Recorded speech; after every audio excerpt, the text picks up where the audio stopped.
Dr. Sarah Chen had seen many strange things during her 15 years as a wildlife veterinarian, but nothing quite like this. The two creatures huddled in the makeshift carrier were no bigger than house cats, yet their scales shimmered with an otherworldly iridescence that shifted from deep emerald to sapphire blue, depending on the angle of light. The forest ranger who brought them in was visibly shaken. "Found them near the old growth section," he stammered, his weathered hands trembling slightly. Their mother. There wasn't much left. Something big got to her. These little ones were barely breathing when I found them. Sarah carefully lifted one of the creatures from the carrier. Its body was warm, almost fever-hot, and she could feel a faint vibration running through its tiny frame. What struck her most were the eyes, ancient, intelligent, filled with a pain that seemed far too profound for such a young creature.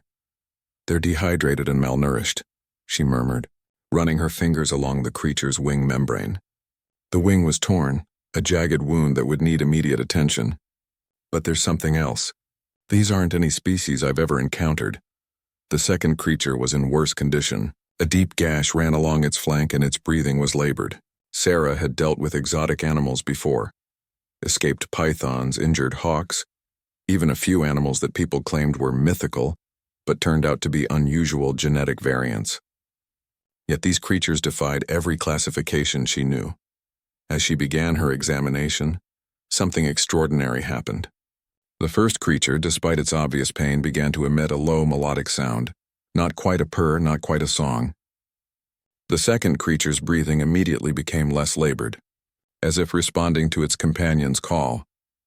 "They're trying to heal each other," Sarah whispered in amazement. She worked through the night, her skilled hands cleaning wounds, setting the tiny broken bones in the second creature's wing and administering fluids. The creatures remained calm throughout the process, their ancient eyes watching her every movement with what could only be described as gratitude. By dawn, both creatures were stable. Sarah had fashioned a specialized habitat in her clinic's recovery room, complete with heat lamps and soft bedding. As she checked on them one final time before heading home, she noticed something that made her heart skip a beat. The wounds were healing. Not just healing, they were healing at an impossible rate. The tear in the wing membrane had already begun to close, new tissue forming with a speed that defied medical understanding. The gash on the second creature's flank was little more than a thin line. Sarah documented everything, taking photos and notes, but she knew no one would believe her. As she finally locked up the clinic and headed to her car, she felt a strange sensation as if she was being watched. She looked back at the building, then scanned the surrounding forest. Nothing. But as she drove away, high in the canopy of the ancient trees, something massive stirred. Eyes older than human civilization opened, and a consciousness that had slumbered for centuries began to wake. The scent on the wind carried a message that made the ancient heart beat faster. The young ones lived. And a human had saved them. In the clinic, the two small creatures curled together under the heat lamps, their healing bodies glowing faintly in the dim light. They had felt it too. The awakening of something vast and powerful, something that had been searching for them across continents and decades. Their savior had no idea what she had set in motion, or that her simple act of compassion would reshape the relationship between two species that had been separated for millennia. The dragons were returning to the world, and humanity was about to discover that some legends were not legends at all. Sarah Chen, exhausted veterinarian with dirt under her fingernails and dragon scales on her scrubs, slept peacefully in her small apartment, unaware that she had just become the most important human being on Earth. Sarah woke to her phone buzzing incessantly. The display showed 17 missed calls from her clinic, and it was barely 7 in the morning. Her heart raced as she imagined the worst. Had something happened to her unusual patients? She threw on clothes and raced to the clinic, her mind spinning with possibilities. As she pulled into the parking lot, she noticed something odd. The usually active bird population in the surrounding trees was completely silent, not a single chirp or flutter of wings. Even the ever-present squirrels were nowhere to be seen. Inside the clinic, her assistant Jake was pacing nervously. "Dr. Chen, thank God you're here. It's about those creatures you brought in last night. Something's different." Sarah rushed to the recovery room and her breath caught in her throat. The two small dragons, because that's what they were, she had finally admitted to herself, were not only fully healed but had grown considerably overnight. What had been cat-sized creatures were now approaching the size of small dogs, their scales more vibrant than ever. But that wasn't the strangest part. They were floating. Both creatures hovered about 2 feet above their bedding, their wings spread wide but not flapping. They turned their heads toward her in perfect synchronization, and she could swear she saw something like a smile cross their reptilian features. "They've been like this since about 5 this morning," Jake whispered. "And Dr. Chen, there's something else. The temperature readings in this room are off the charts, but it doesn't feel hot. It feels alive." Sarah approached slowly, her scientific mind racing while her instincts told her she was witnessing something beyond current understanding. As she drew near, both creatures descended gracefully to their bedding and began that melodic, humming sound she'd heard the night before. But now she could understand it, not the words. There were no words, but the meaning flowed directly into her. Consciousness, gratitude, joy, recognition, and something else that made her knees weak. Reverence. "They're trying to communicate," she breathed, extending her hand toward the larger of the two. The creature nuzzled her palm, and suddenly Sarah's mind was flooded with images. Vast caverns filled with treasures beyond imagination, skies filled with dragons of every size and color, ancient cities where humans and dragons lived in harmony, and then darkness, a great war, a separation, centuries of hiding and waiting. The images faded, leaving Sarah gasping and leaning against the wall for support. "Dr. Chen, what happened?" "You just stood there for like 5 minutes, Jake said, concern evident in his voice. 5 minutes? It had felt like hours. Before she could respond, both creatures suddenly went rigid, their heads snapping toward the clinic's main entrance. Their humming stopped abruptly, replaced by a sound Sarah had never heard before. A deep, resonant note that seemed to vibrate through her bones. "Something's coming," she whispered, though she didn't know how she knew. The front door of the clinic didn't open. It simply ceased to exist for a moment, allowing a figure to pass through before seamlessly reappearing. Sarah blinked hard, certain she was hallucinating from stress and lack of sleep. The figure was tall, imposing, dressed in what appeared to be robes that shifted color like oil on water, but it was the eyes that confirmed Sarah's growing suspicion about what was happening. Ancient eyes exactly like those of her patients, but filled with a wisdom and power that made her feel like an ant in the presence of a mountain. "You," the figure said, and its voice was like distant thunder, "are the one who saved them." It wasn't a question. The 2 small dragons launched themselves into the air, flying directly to the figure and circling around its head with obvious joy. The figure raised one hand and Sarah caught a glimpse of scales along its forearm before the sleeve fell back into place. "I am Calum," the figure announced, those impossible eyes fixed on Sarah. "And you, Dr. Sarah Chen, have done something that has not been done in over 800 years. You have saved dragon young without thought of reward or recognition, acting purely from compassion." Sarah's legs finally gave out, and she slumped into a nearby chair. Jake had apparently fainted at some point and was lying peacefully on the floor. "This isn't possible," she managed to say. Calum's stern expression softened slightly, and Sarah could have sworn she saw the ghost of a smile. "Your species has always had trouble accepting what lies beyond your current understanding. But you, Sarah Chen, proved that humanity still possesses the one quality we dragons have always valued above all others, which is the willingness to help, even when you don't understand what you're helping." The 2 young dragons settled on Calum's shoulders, and Sarah noticed they were still growing, their forms becoming more defined and majestic by the minute. "They were the last," Calum continued, his voice heavy with emotion. "The last of their clutch, perhaps the last young dragons born in this age. Their mother died protecting them from those who would see our kind extinct forever, but she managed to leave them where a human would find them. Where you would find them." Sarah's mind reeled. How did she know I would help? Calum stepped closer, and Sarah felt a warmth that had nothing to do with temperature wash over her. "Because," he said softly, "dragons have never forgotten the humans who once stood beside us. And some humans, it seems, have never forgotten their true nature." Outside the clinic, the natural world began to stir again. Birds resumed their songs, but now they were joined by sounds that hadn't been heard in centuries. The distant calls of creatures awakening from long slumber, answering an ancient summons.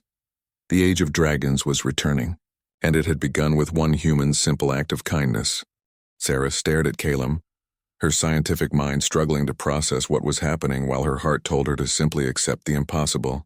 The two young dragons had grown even larger in the few minutes since Calum's arrival, now resembling the size of large eagles, their wings spanning nearly 6 feet. "I need to understand," Sarah said, finding her voice. "What do you mean by those who would see your kind extinct? Who killed their mother?" Calum's expression darkened, and the temperature in the room seemed to drop several degrees. "The same organization that has hunted dragons for centuries. They call themselves the Order of the Iron Cross, though they hide behind corporate facades and government contracts now. They believe dragons are a threat to human dominance of this world." Jake stirred on the floor, groaning softly. Sarah moved to help him sit up, and his eyes widened as he took in the scene before him. "Dr. Chen," he whispered, "please tell me I'm dreaming." "I wish I could," Sarah replied. "Jake, meet Calum. He's—" She paused, looking at the imposing figure. "Oh, what exactly are you?" "I am what your legends call an elder dragon," Calum replied. "I have walked this earth for over 3,000 years. I have seen the rise and fall of empires, the birth of your modern civilization, and the slow forgetting of the old ways." One of the young dragons, the one with slightly more golden scales, flew down to land on Sarah's shoulder. She felt that same warm connection as before, and suddenly understood its name: Aurelius. The other, with scales that shifted between silver and blue, was Zephyr. "They're telling me their names," Sarah said in wonder. Calum nodded approvingly. "The bond is forming naturally. This is encouraging. It means the old connections between our species can still be forged." "What old connections?" Jake asked, his voice cracking slightly. Calum gestured, and the air in the room shimmered.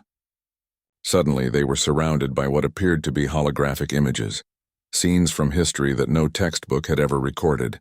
Humans and dragons working side by side, building cities that defied architectural understanding, dragon riders soaring through ancient skies, councils where humans and dragons deliberated together on matters of great importance. "Before the Great Separation," Calum explained, "our species were partners. Dragons provided wisdom, longevity, and power. Humans provided innovation, adaptability, and something dragons had lost in our long lives: the ability to see wonder in simple things." Sarah watched, mesmerized as the images showed scenes of incredible cooperation. Dragons helping humans forge metals at impossible temperatures, humans helping dragons understand new technologies as they emerged. A partnership that seemed to benefit both species enormously. "What happened?" she asked. The images shifted, becoming darker. "Fear," Calum said simply. "As human populations grew and technology advanced, some began to see dragons not as partners but as competitors. They spread stories of dragons hoarding wealth, of dragons seeing humans as inferior. The Order of the Iron Cross was founded by humans who believed the world was only big enough for one intelligent species." The holographic scenes showed brutal hunts, dragons falling from the sky pierced by strange weapons, others fleeing to remote corners of the world. The partnership dissolved into mistrust, then open warfare, then exile. "We could have fought back," Calum continued, his voice heavy with old pain. "We could have reduced your cities to ash and reclaimed dominance. But the eldest among us remembered what your species had given us. We chose exile instead. We went into hiding, hoping that someday the partnership could be restored." Aurelius nuzzled against Sarah's neck, and she felt a surge of emotion that wasn't entirely her own: hope, longing, and an almost desperate desire for connection. "The Order still exists," Calum said, his tone becoming urgent. "They have technology now that makes them far more dangerous than their ancestors. They tracked Aurelius and Zephyr's mother for months before they cornered her. They know the young ones survived, and they will be searching." Jake, who had been listening with growing alarm, suddenly stood up. "Wait, are you saying Sarah is in danger because she helped these dragons?" "More than danger," Calum replied gravely. "The Order has spent centuries trying to locate dragon safe houses and breeding grounds. They have never been closer to complete genocide than they are now. Sarah has become their most valuable target." Sarah felt her stomach drop. "What do you mean?" Calum moved closer, and she could see the concern in his ancient eyes. "You have formed a bond with Dragon Young. That bond creates a psychic connection that the Order can track using their technology. They will find you, and when they do, they will use you to find others of my kind." The room fell silent except for the gentle humming of the two young dragons, who seemed to sense the gravity of the conversation. "So what do I do?" Sarah asked. "I can't just abandon them. They're babies, essentially. They need care." "You have a choice," Calum said. "You can come with us, leave this life behind and enter the hidden world where dragons still exist. You would be protected, and you could help raise Aurelius and Zephyr in safety." "And if I stay?" Calum's expression was grim. "The Order will find you within days. They will capture you, use you as bait to draw out any dragons who might try to rescue you, and then eliminate you once you've served your purpose. And Aurelius and Zephyr will die." Sarah looked around her clinic. 15 years of building a practice, a life she had worked so hard to create. Then she looked at Aurelius, whose golden eyes held such trust and hope. Jake grabbed her arm. "Sarah, you can't seriously be considering this." But as she looked into those ancient, intelligent eyes of the young dragon on her shoulder, Sarah realized she had already made her decision. Some things were more important than the life you planned. Sometimes the life that chose you was the one you were meant to live. "When do we leave?" she asked. Calum's stern expression finally broke into a genuine smile, and for a moment Sarah could see the wonder and joy that dragons had once brought to the world. "Immediately," he said. "Pack only what you cannot live without. The Order is already closing in." As if summoned by his words, the sound of multiple vehicles pulling into the clinic's parking lot drifted through the walls. Calum's eyes flashed with an inner fire. "It appears," he said, his voice taking on a dangerous edge, "that we may be too late." The sound of car doors slamming echoed through the clinic walls, followed by the unmistakable cadence of military boots on asphalt. Sarah's heart hammered against her ribs as Calum moved with fluid grace to the window, peering through the blinds. 12 operatives, he said quietly, armed with electromagnetic pulse weapons and tranquilizer systems designed specifically for dragon physiology. They've been planning this raid for weeks. Aurelius and Zephyr immediately flew to hover near Calum, their humming taking on an urgent, almost warning tone. Sarah could feel their fear through the bond, but underneath it was something else. A fierce protectiveness directed toward her that made her chest tight with emotion. "Is there another way out?" Jake whispered, his face pale but determined. Sarah shook her head. "The clinic only has 2 exits, front and back. If they're military, they'll have both covered." Calum turned from the window, and Sarah was startled to see his human appearance beginning to shift. His skin took on a subtle scaled texture, and his eyes now glowed with an inner fire. "There is another option, but it requires trust." Before Sarah could ask what he meant, the front door exploded inward. Not from force, but from some kind of energy weapon that simply disintegrated the metal and wood. 6 figures in black tactical gear poured through the opening, their weapons raised and scanning the room. "Dr. Sarah Chen," called the lead figure, his voice amplified by speakers in his helmet. "You are harboring dangerous biological specimens. Surrender them immediately, and you will not be harmed." Sarah stepped protectively in front of the young dragons, though she knew it was a futile gesture. "They're injured animals.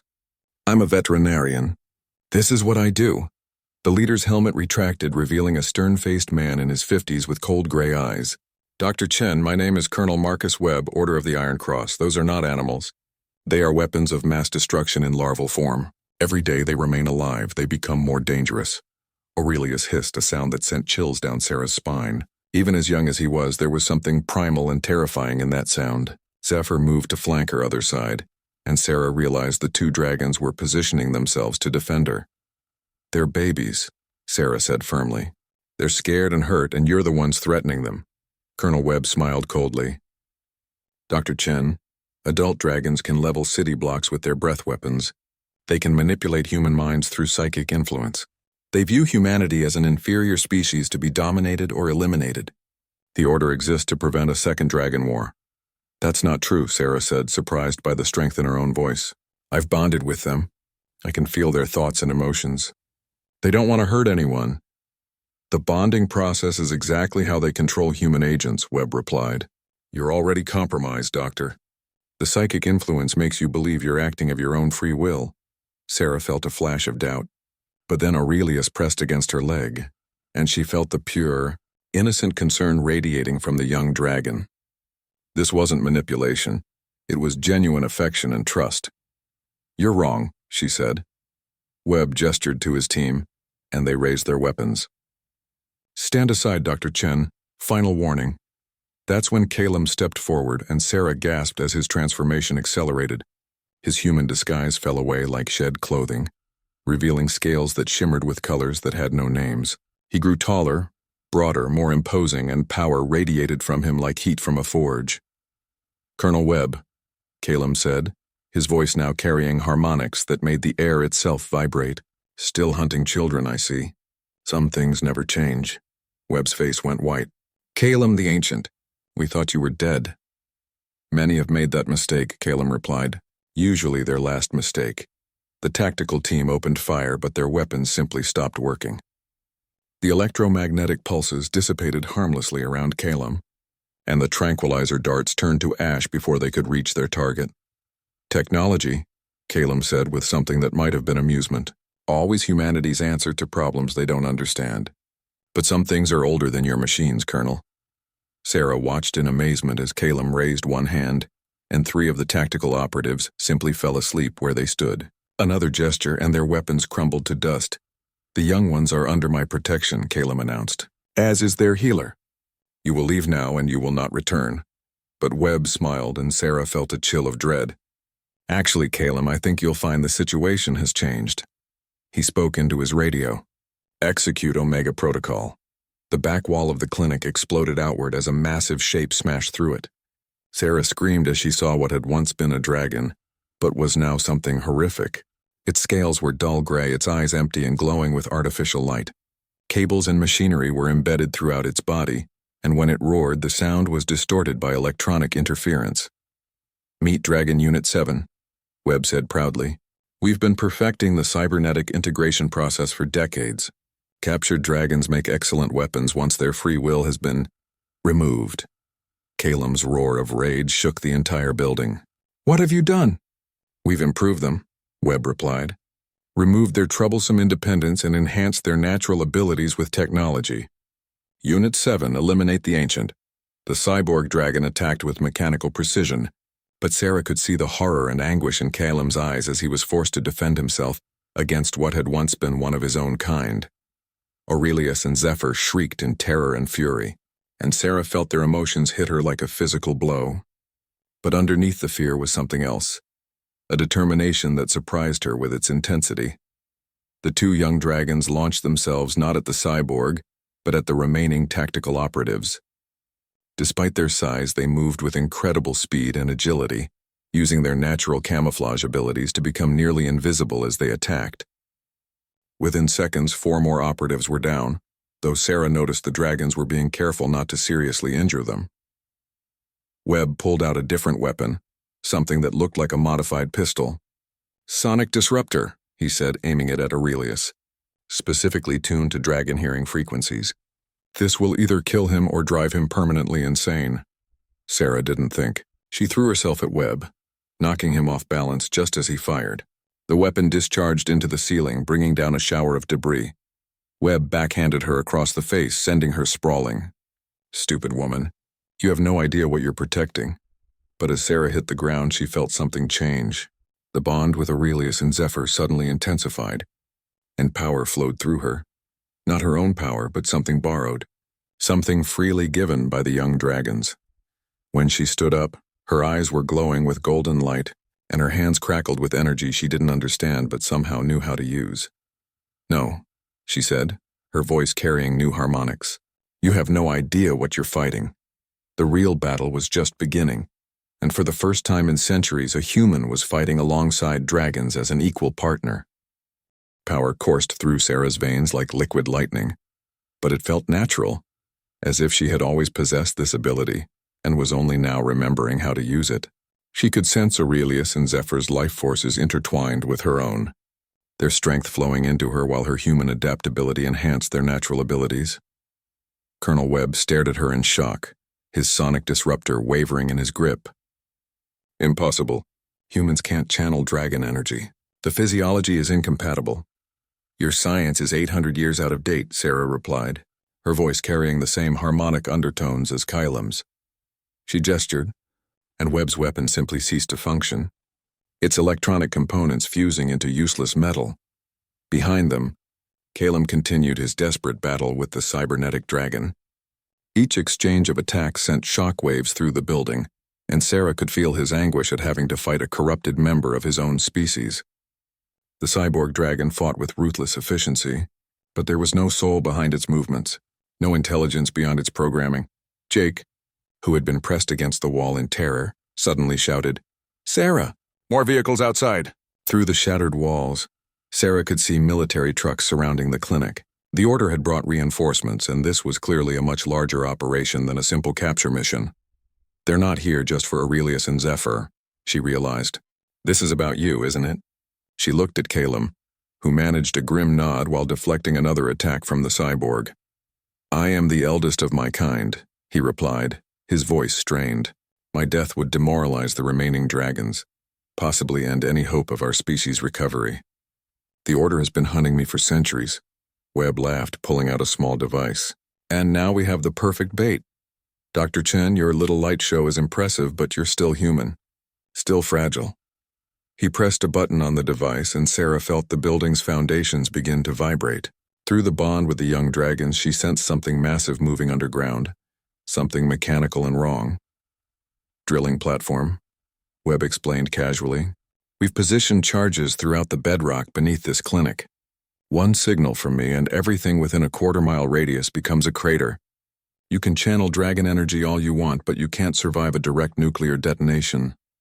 Calum's eyes blazed with fury. "You would destroy an entire town to eliminate us?"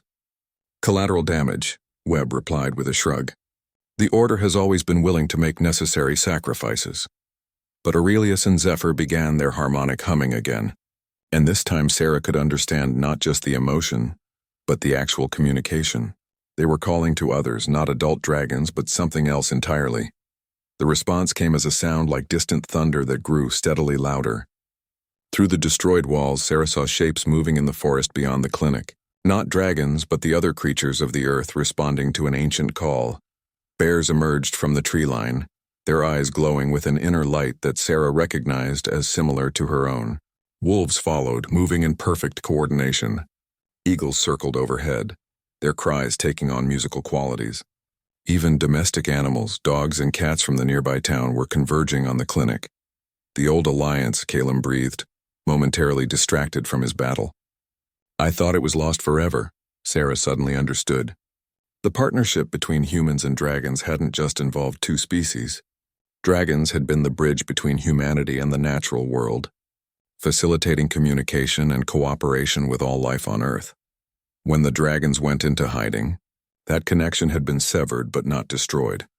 "The animals remember," she said in wonder. "They remember what it was like when we all worked together."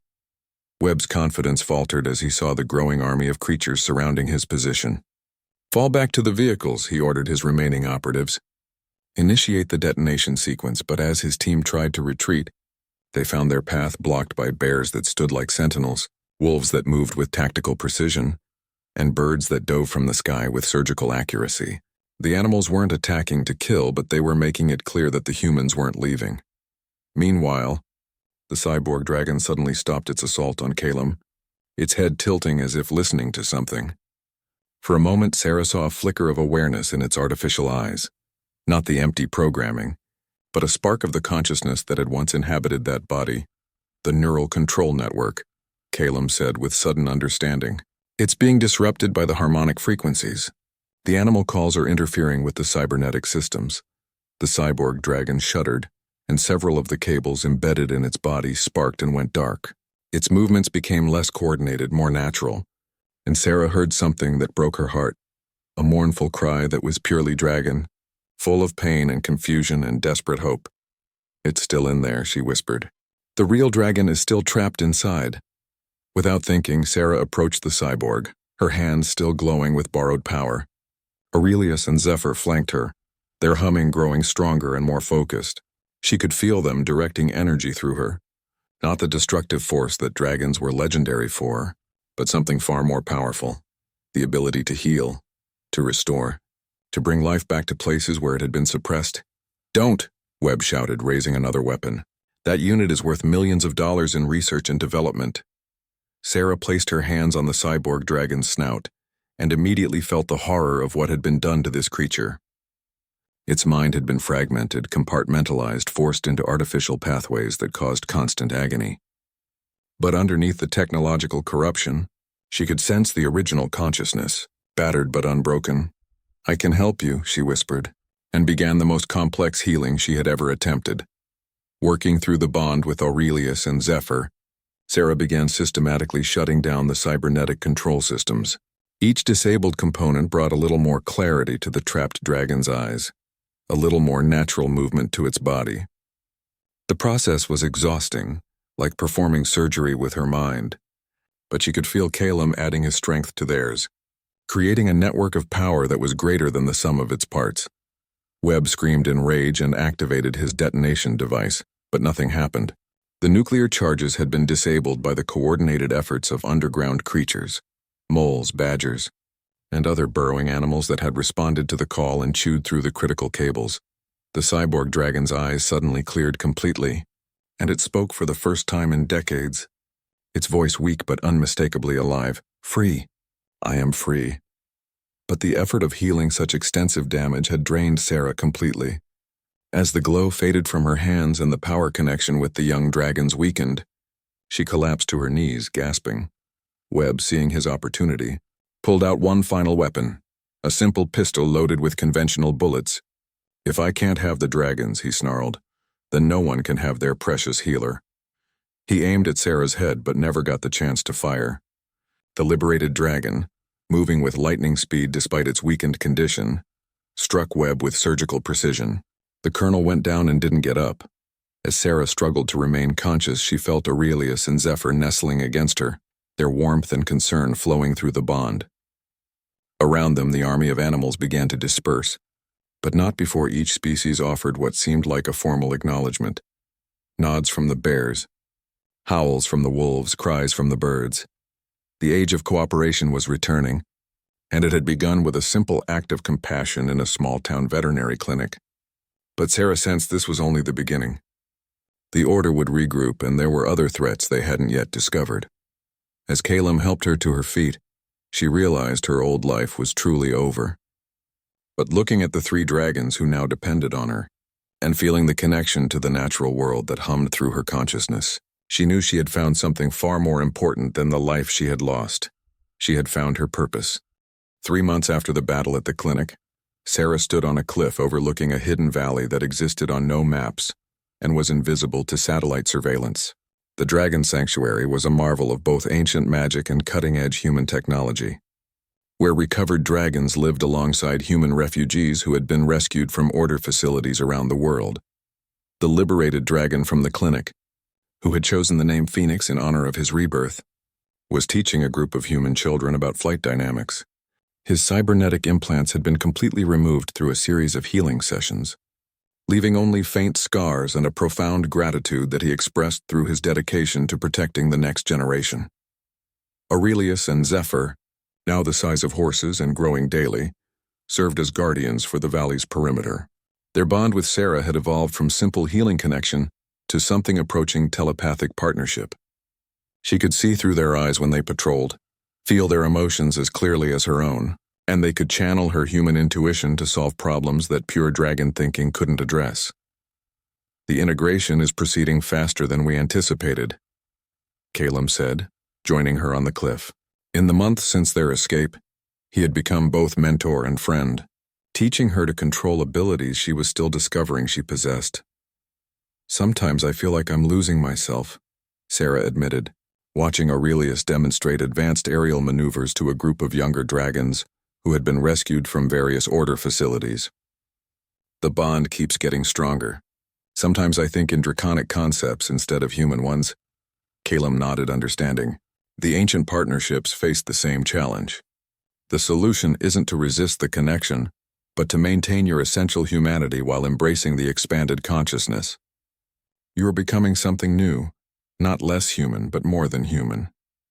Below them, the valley bustled with activity that would have seemed impossible just months ago. Human engineers worked alongside dragons to develop new technologies that combined mechanical innovation with draconic abilities. Gardens tended by both species produced food that could sustain dragons and humans alike. Children played games that involved both species equally, learning cooperation as naturally as breathing. The Order hasn't given up, Sarah said, touching the communicator on her wrist. Reports came in daily of increased military activity around suspected dragon safehouses. Webb was just one colonel. There are others, and they're adapting their tactics. Which is why we need to move to the next phase, Calum replied. Hiding is no longer enough. The Order will never stop hunting us, and our numbers are still too small to remain in isolation indefinitely. Sarah turned to look at him, reading the weight of decision in his ancient eyes. You're talking about revealing ourselves, going public. The world has changed since we went into hiding, Calum said. Your species has developed global communication networks, shared information systems, social structures that could support integration rather than conflict. But more importantly, we have something we didn't have 800 years ago. Which is? Calum smiled and gestured toward the valley. Proof that the partnership works. Human-dragon teams that demonstrate cooperation rather than domination. Children who see interspecies friendship as normal. Technology that enhances both races without enslaving either. A commotion near the valley's entrance caught their attention. Zephyr was approaching rapidly, and through their bond, Sarah felt his urgent excitement. Behind him flew a dragon she didn't recognize, ancient like Calum but with scales that shifted through every color of the rainbow. Prismatic dragons, Calum breathed. I thought they were extinct. The newcomer landed with grace that spoke of centuries of experience, and when she spoke, her voice carried harmonics that made the air itself seem to sing. Calum, old friend, I bring word from the Australian Conclave, the Siberian Collective, and the Amazon Alliance. They have all felt the awakening. Sarah's eyes widened. There are more sanctuaries? 7 active communities across 6 continents, the prismatic dragon replied, studying Sarah with obvious interest. And in each one, humans and dragons who heard the call of the young ones you saved. The bonds are forming naturally, spontaneously, as if some barrier that has existed for centuries has suddenly fallen. Calum's expression became thoughtful. The resonance theory. We always believed that the original partnership was maintained by some form of planetary consciousness, a connection to the Earth itself that facilitated communication between species. When the dragons went into hiding, that connection was severed. But when I healed Aurelius and Zephyr, Sarah said, understanding beginning to dawn, when we formed the first new bond in centuries, you reopened the channel, the prismatic dragon confirmed. The Earth itself remembered what cooperation between intelligent species felt like, and began calling others to rebuild those connections. Jake, who had become the valley's chief human administrator, after refusing to return to his old life, approached their group with a tablet displaying global news feeds. You need to see this, he said urgently. The screen showed reports from around the world, animals behaving strangely, gathering in large groups near certain remote locations. Environmental disasters being mysteriously resolved overnight. Missing persons reports that described people disappearing near wilderness areas, only to send messages later claiming they were safe but couldn't return home yet. The Order has noticed, Jake continued. They're mobilizing military units in 12 countries. This Colonel Stevens, who replaced Webb, is calling it a global insurgency and claiming that dragons are using mind control to turn humans against their own governments. Sarah felt Aurelius and Zephyr through their bond. They were returning from patrol, with news of increased aircraft activity around the valley's concealed perimeter. Time was running out for the sanctuary strategy. The children? Sarah said suddenly. In each sanctuary, there are children who've grown up seeing human-dragon cooperation as normal. They're the key. Calum looked at her questioningly.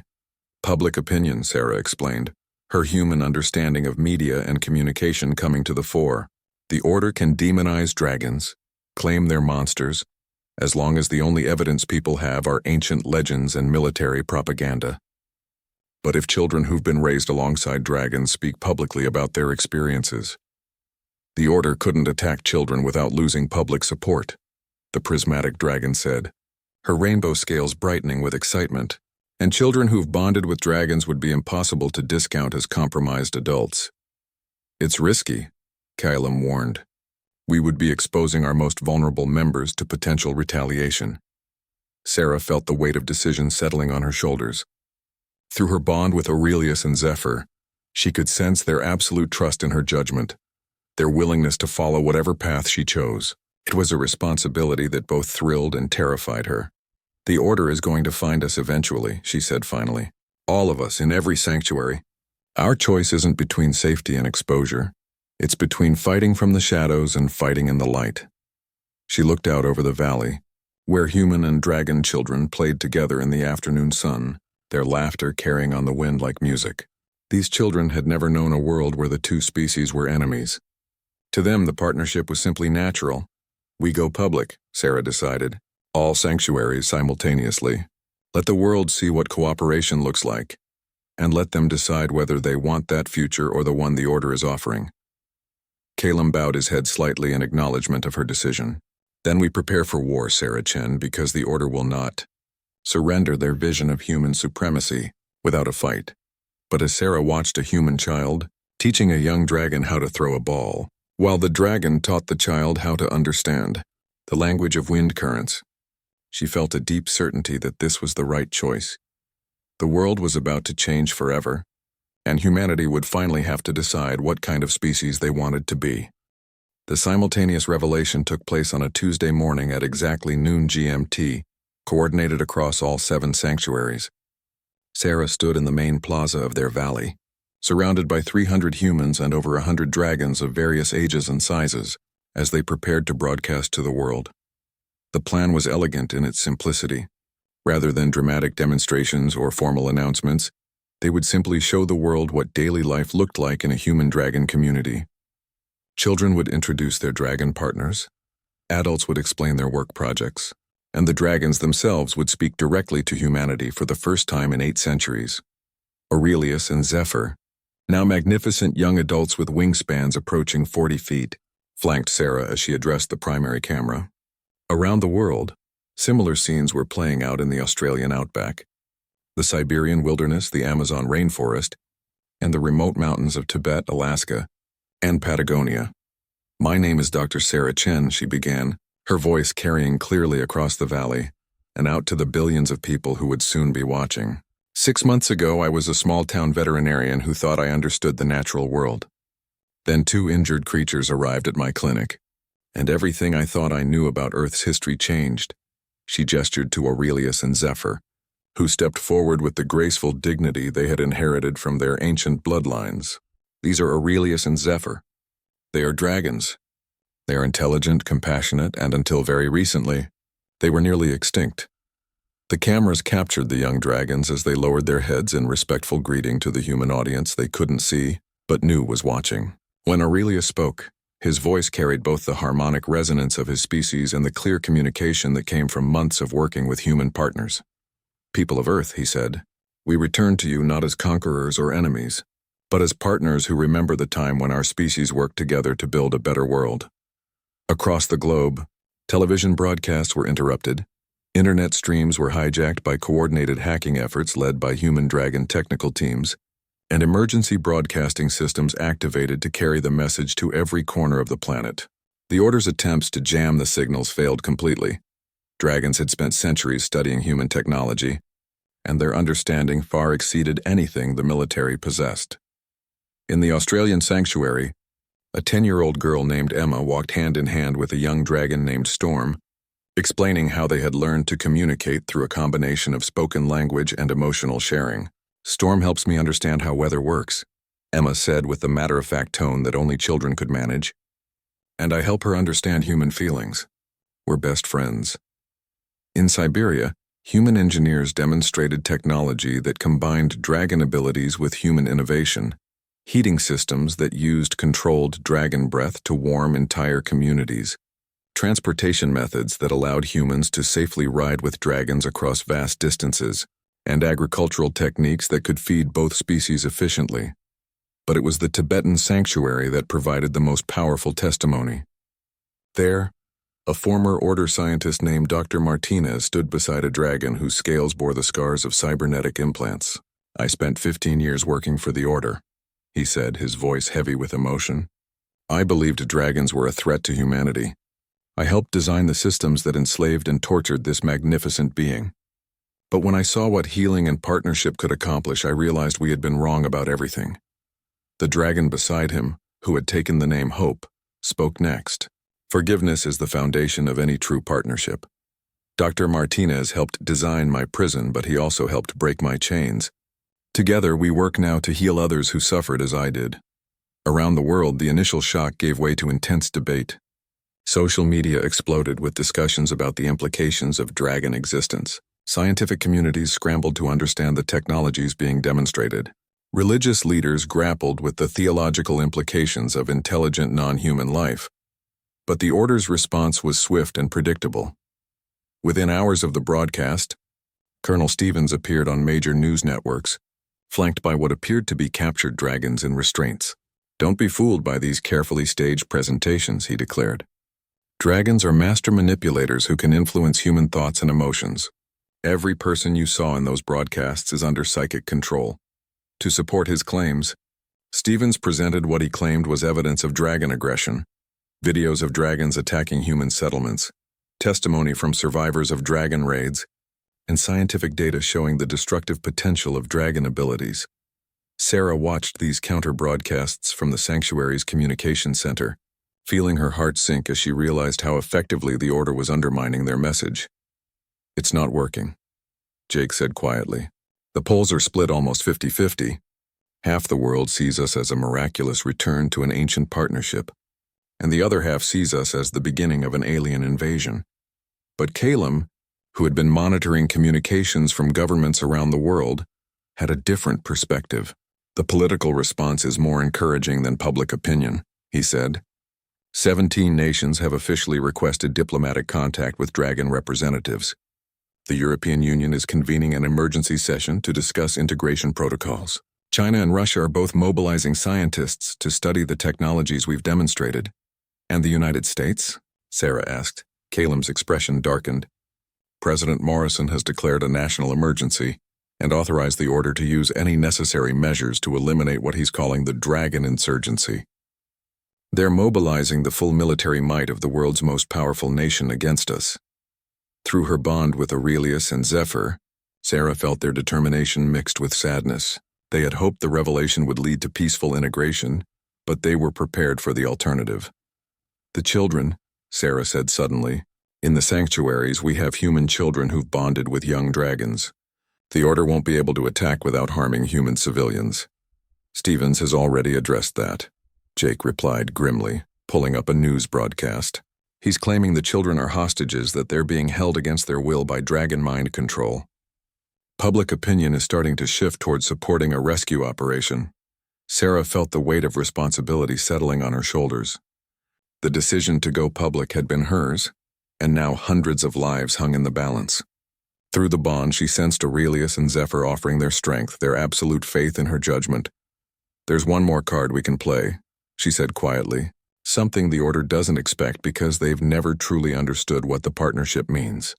She activated the sanctuary's global communication system, connecting her to all 7 communities simultaneously. Dragons and humans gathered around transmitters, their faces visible on screens throughout the communication center. "The Order believes this is a war between 2 species," Sarah announced. "They're wrong. This isn't humans versus dragons. This is cooperation versus domination, partnership versus control, love versus fear." She took a deep breath, feeling the presence of every bonded pair in every sanctuary. "We're not going to fight the Order as dragons fighting humans. We're going to fight them as Earth fighting for its children." Across the globe, every bonded human-dragon pair felt the call. But they weren't alone. The same harmonic frequencies that had once called animals to defend the clinic now spread across continents, carried by the wind, the water, and the Earth itself. Whales began singing in harmonies that disrupted naval sonar systems.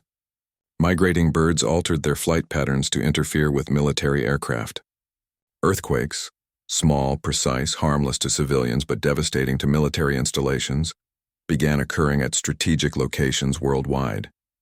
The Earth itself was choosing sides, and it was choosing partnership over domination.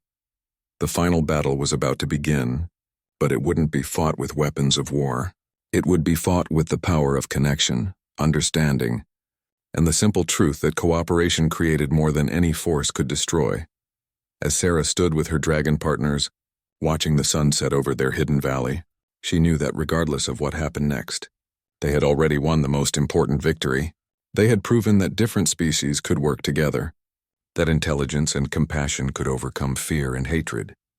The age of partnership had returned, and nothing the Order could do would change that fundamental reality. The Earth remembered what cooperation looked like, and it would not forget again.